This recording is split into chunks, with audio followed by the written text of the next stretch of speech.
सोने की चीज है हमारी दिलरुबा डालियो।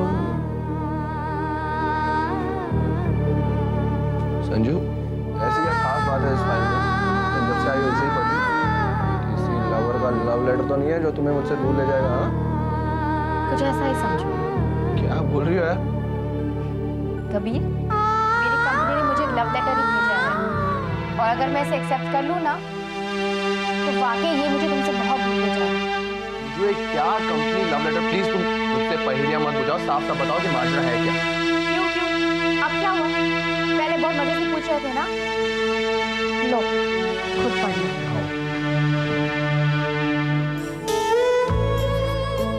कभी मेरी कंपनी मुझे एक नया असाइनमेंट देना चाहती है और अगर मैं इसे एक्सेप्ट कर लूं तो मुझे बहुत सारा वक्त मुंबई से बाहर गुजारना होगा, शहर शहर घूमना होगा, मुंबई में रहकर भी ओवर टाइम करना होगा, दिन रात एक करना। मैं कब से यही सोच रही हूँ कि उन्हें मना कैसे करूं और उन्हें बुरा भी ना लगे। संजू, गॉन मैड, तुम पागल हो गई हो।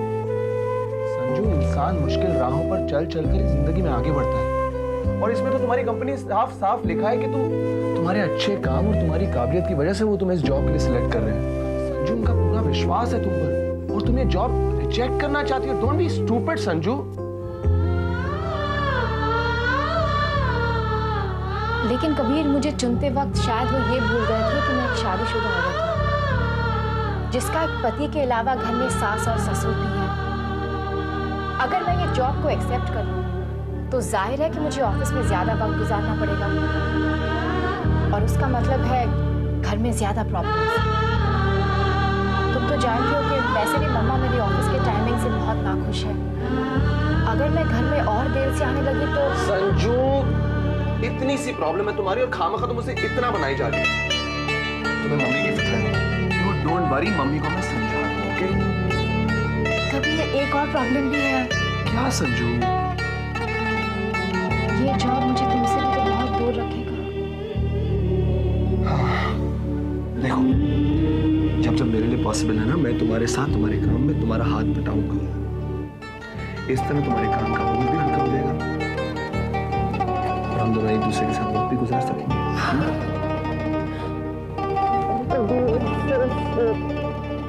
तुम्हें पता है, कभी कभी मैं सोचती हूँ कि मैंने तुम्हारे बिना इतने साल कैसे काटे।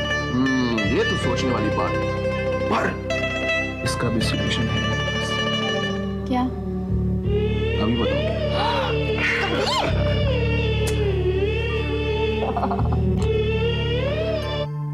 निहारिका, अगर हो सके तो कल तुम ग्रीन पार्क में आ जाना और मेरी बात एक बार ध्यान से सुन लेना।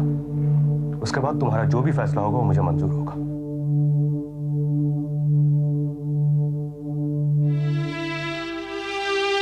समझ में नहीं आता मैं जाऊं या नहीं।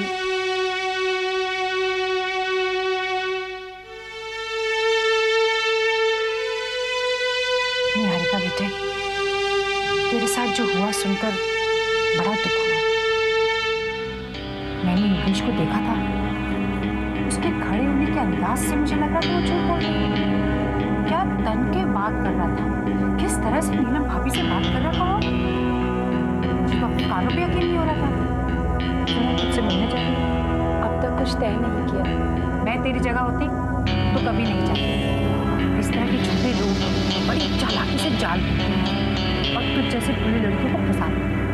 ऐसा ही कुछ मेरी फ्रेंड की बेटी के साथ हुआ। उसने अपने पति को रंगे हाथों पकड़ लिया। उस झूठे ने पता नहीं क्या पट्टी पढ़ाई कि उसका सारे झूठ को वो लड़की सच मानती रही। पता है उसकी आंखें कब खुली? जब उस झूठे के बीच से गिरी और उसका एक बच्चा दरवाजे पे आके खड़ी हुई। क्या? हाँ, तब तक बहुत देर हो गई थी। ऐसे मर्दों पर तुम जितना यकीन करो ना उतना वो बेवकूफ बनाते हैं। ये तेरी सारी जिंदगी का भाव है। जो भी फैसला लो सोच समझ के, ठीक है? मैं चलती हूँ।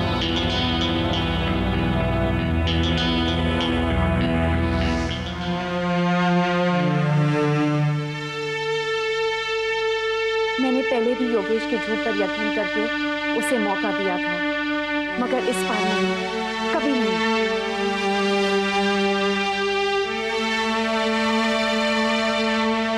इस वक्त जा रही हैं?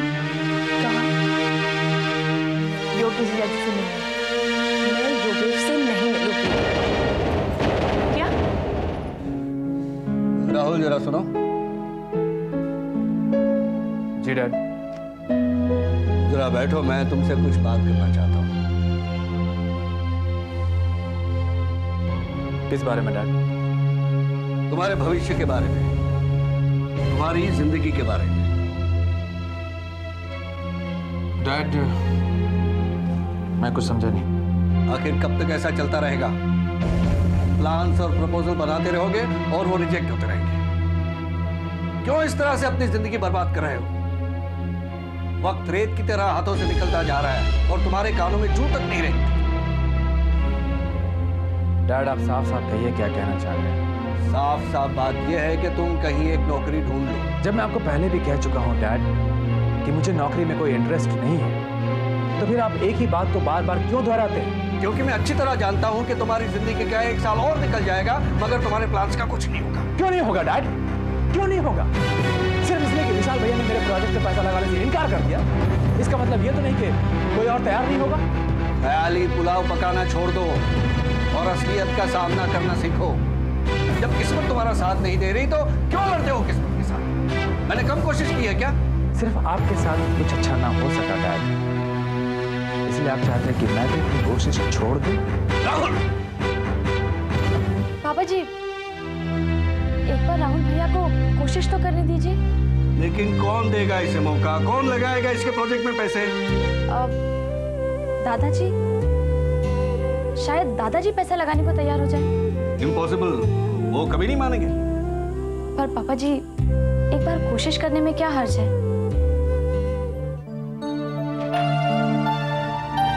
सुनिए, निहारिका दीदी योगेश जी से मिलने नहीं जा रही है। क्यों? जीजा जी से मिलने से पहले ही उन्होंने कसूरवार मान लिया है। ये तो बहुत बुरा हुआ। हम ये सोच रहे थे कि अगर वो नहीं जा रही तो क्यों ना हम जाकर उनसे मिलाएं। क्या? बिल्कुल नहीं। मम्मी से दखल अंदाजी के लिए इतनी डांट खाने के बाद तुम ऐसा सोच भी कैसे सकती हो? डांट से भी ज्यादा जरूरी हमारे लिए निहारिका थी। देखो खुशी, हर इंसान की जिंदगी में ये बहुत जरूरी है कि वो दूसरों की जिंदगी में दखल ना दे। और सच मानो, ऐसा करके वो दूसरों की मदद करता है। और मैंने तो लाइफ में डिसाइड कर लिया है कि मैं दूसरों के मामले में इंटरफेयर नहीं करूंगा। विशाल, वो आपकी बहन, उनकी पूरी जिंदगी का सवाल है। आप चुप कैसे रह सकते हैं? लेकिन खुशी, हम छोटे हैं, वो हमारे बड़े हैं। उनकी समझ और एक्सपीरियंस हमसे कहीं ज्यादा है। अगर वो इस बात में दखल नहीं दे रहे हैं तो हम कैसे दे सकते हैं? देखिए, बड़ों जैसी समझ हमें ना सही, लेकिन हमारे दिल में निहारिका दीदी के लिए जो प्यार की भावना है वो हमें राह दिखाएगी। ओके, तुम ये बताओ कि तुम क्या चाहती हो? हम ये चाहते हैं कि हम दोनों जाकर उनसे मिलें। ओके, चलो।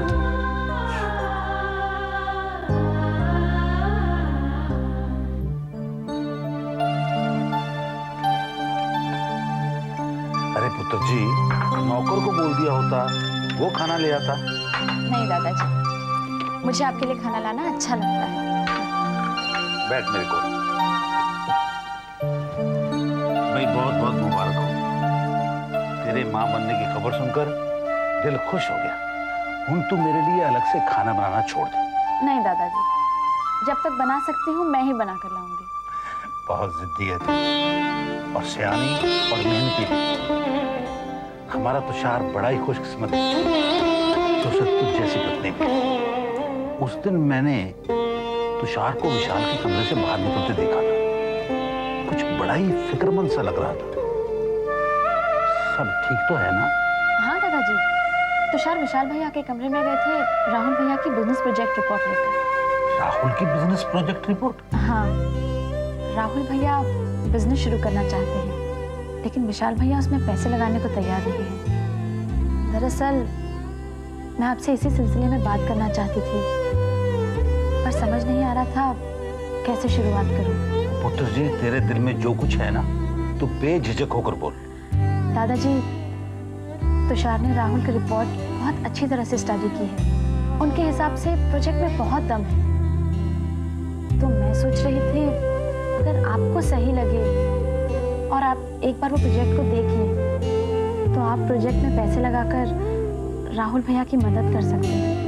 पुत्र जी, बहुत साल पहले मैंने अपनी जायदाद के 3 हिस्से करके अपने तीनों बेटों में बांट दिए थे। अब उसके बाद अगर मैं किसी को और पैसे देता हूं तो ये बाकी दोनों के साथ नाइंसाफी होगी। इसीलिए मैंने आज तक ऐसा नहीं किया। दादाजी, आपने तीनों में बराबर हिस्सा करके इंसाफ तो कर दिया, पर किस्मत ने तीनों का साथ नहीं दिया। मैं सोच रही थी राहुल भैया को अगर फाइनेंस मिल जाता तो उनके करियर को एक बहुत अच्छी शुरुआत मिल जाती। लेकिन अगर आपको सही नहीं लगता तो ठीक है। मैंने तो सिर्फ ये सोचा था कि ये बात मैं आपको बता दूं। रुको, अगर तुषार को और तुझे वो प्रोजेक्ट पसंद है तो उसमें कुछ ना कुछ दम तो होगा। तू ऐसे कर, राहुल को बोल वो प्रोजेक्ट लेकर मेरे पास आए, देखें तो सही क्या है उसमें। सच दादाजी, मैं अभी भेजती हूँ।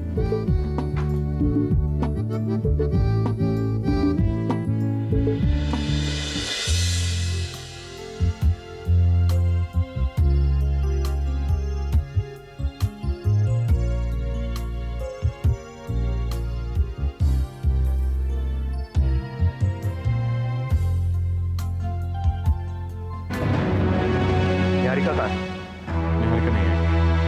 निहारिका से पहले हम तुमसे कुछ बात करना चाहते हैं। मुझे तुमसे कोई बात नहीं करनी। ये आप क्या कह रहे हैं? मैं बिल्कुल ठीक कह रहा हूँ। तुम्हारी बहन ने मेरे साथ बहुत साथ किया। वो छुप छुप कर मेरे फोन सुनती, मेरे बैंक स्टेटमेंट चेक करती, हर बात पे शक, और अब वो घर छोड़ के चली गई। और आज इस रिश्ते को कायम रखने के लिए वो मुझसे बात करने को भी तैयार नहीं। आखिर किस बात का गुरूर है? बस योगेश, बस। तुमने मेरी बहन के साथ जो कुछ भी किया उसके बाद भी हम तुमसे मिलने चले आए। और तुम? क्या किया मैंने विशाल? क्या जानते हो तुम? मैं जानना भी नहीं चाहता। मुझे पूरा यकीन है कि निहारिका ने जो कुछ भी कहा है उसकी हर एक बात सच है। और तुम्हारी हिम्मत भी कैसे हुई उसके बारे में ये सब बातें करने की? विशाल, क्योंकि वो मेरी बीवी है और मुझसे बेहतर उसे और कोई नहीं जानता, तुम भी नहीं। तुम्हारी बहन ने मेरी जिंदगी में शक का जहर घोल कर जीना हराम कर दिया। उसके बाद भी मैं उससे माफी मांगी तो तुम्हारे घर गया, लेकिन क्या मिला मुझे? पहले तुम्हारी मां ने मुझे बुरा बुरा था और उसके बाद कसम निकालने के लिए अब तुम मेरे पास यहाँ आए। आप गलत समझ रहे हैं। और तुम चाहते क्या विशाल? कि अब मैं तुम्हारे सामने सफाई पेश करूं या फिर अपने गले में बेकसूर होने का बोझ डाल देता हूं? या फिर तुम्हारी बहन के बाजू में हर वक्त बैठकर उसे ये समझाता रहूं मेरा किसी दूसरी औरत के साथ संबंध नहीं है? तुम्हें तो बात करने की भी तमीज नहीं है। वो तो अच्छा हुआ कि निहारिका नहीं आई। तुम तो इस लायक भी नहीं हो तुम्हारी बात सुनी जाए। शायद रुक जाओ।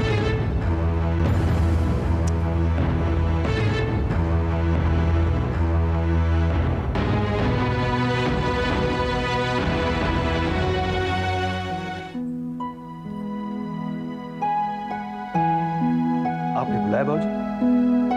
ओ हाँ, आओ बैठो।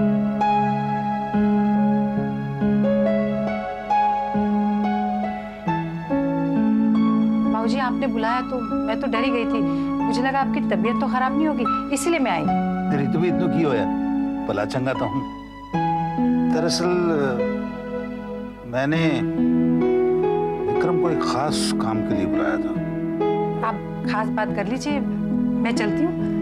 वो नहीं पुत्र जी, अब तेरे से क्या छुपा है। दरअसल मैंने तुम्हें इसलिए बुलाया है कि तुम्हें कल बैंक जाकर मेरा एक 10 लाख का FD कैश करवाना है। क्यों? मेरा मतलब है बाबूजी, अगर कोई इमरजेंसी है तो हम लोग नहीं नहीं, इमरजेंसी कोई नहीं। ये पैसा तो मैं राहुल के लिए निकलवा रहा हूँ। राहुल के पास एक बहुत ही अच्छा बिजनेस प्रपोजल है, मुझे उसमें बहुत दम लगा। मैंने सोचा क्यों ना मैं ही पैसा लगा दूं। आप राहुल के बिजनेस में पैसे लगाएंगे? हाँ, श्रुति भी सुबह बात करने आई थी। उसके बाद राहुल आया, अपनी प्रोजेक्ट रिपोर्ट दिखाई उसने मुझे और सब समझाया मुझे वो क्या चाहता है। मैंने एक बात सोची कि एक पंथ दो काज। अगर मैं पैसा लगाता हूं तो राहुल भी सेटल हो जाता है और मुझे अपने पैसे पे प्रॉफिट भी मिलता है। मैंने ठीक किया ना पुत्र? हाँ बाबूजी, आपने जो सोचा बिल्कुल ठीक सोचा। तो फिर एक काम करो, ये लो एफडी, ये सुबह बैंक चले जाना। बैंक का मैनेजर तो तुम्हें जानता ही है, कोई परेशानी नहीं होने वाली। हाँ बाबूजी, मैं कल सुबह ही जाऊंगा। ठीक है।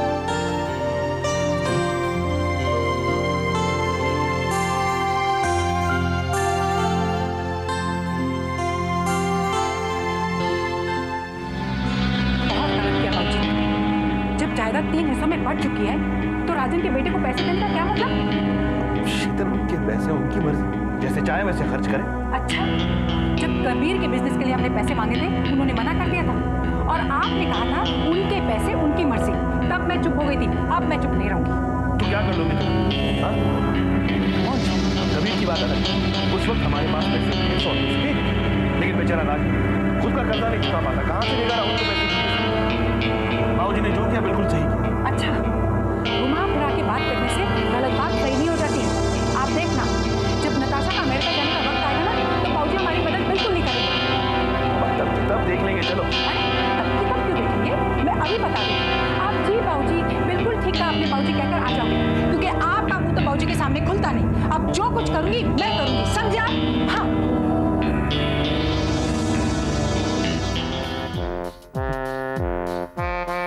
10,000 बड़ा होती लगी है, शुरू होती तो खत्म होने का नाम ही नहीं लेती। हाय मामा। कहाँ गए थे तुम दोनों? बता दी क्यों? कहाँ गए थे? मामा, योगेश के पास। क्या?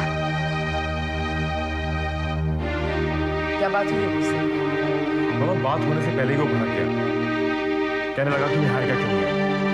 और मैंने जब समझाने की कोशिश की तो बदतमीजी को उतर आया और निहारिका के बारे में उल्टा सीधा कहने लगा। मुझसे भी रहा नहीं गया, मैंने भी उल्टा सीधा कुछ। तुम योगेश से झगड़ा करके आ रहे हो? मॉम, मेरी बहन के बारे में कोई उल्टा सीधा कहे मैं चुपचाप सुनता रहूंगा, और फिर उसने अपना कसूर मानने से भी इनकार कर दिया। What? Yes mama, yes. वो इस लायक भी नहीं कि कोई शरीफ आदमी जाके उससे बात करे। किसकी इजाजत से तुम दोनों वहां गए थे? जब निहारिका खुद वहां नहीं गई तो तुम्हारे वहां जाने का क्या मतलब था? Why? जवाब दो। मामा, वो खुशी चाहती थी कि मामला जाके सुलझाया जाए, मैं भी साथ चला गया। क्यों? क्यों गई थी तुम वहां? जब तुम्हें एक बार दखल देने से मना किया था तो तुम वहां दोबारा क्यों गई? अब हो गई ना? निहारिका और योगेश के बीच में झगड़ा करवा के तुम्हारी तसल्ली की हुई थी, जो तुमने अभी विशाल और योगेश के बीच में झगड़ा करवाया। मामा, हम तो सिर्फ बस, मुझे कोई सफाई की जरूरत नहीं है। मैं जानती हूँ तुम क्या कहने वाली हो, लेकिन अब जो मैं कहती हूँ तुम वो सुनो। इस घर के कुछ कायदे कानून मर्यादा है जिसे आज तुम लांघ गई हो, और इसकी कीमत तुम्हें चुकानी होगी खुशी।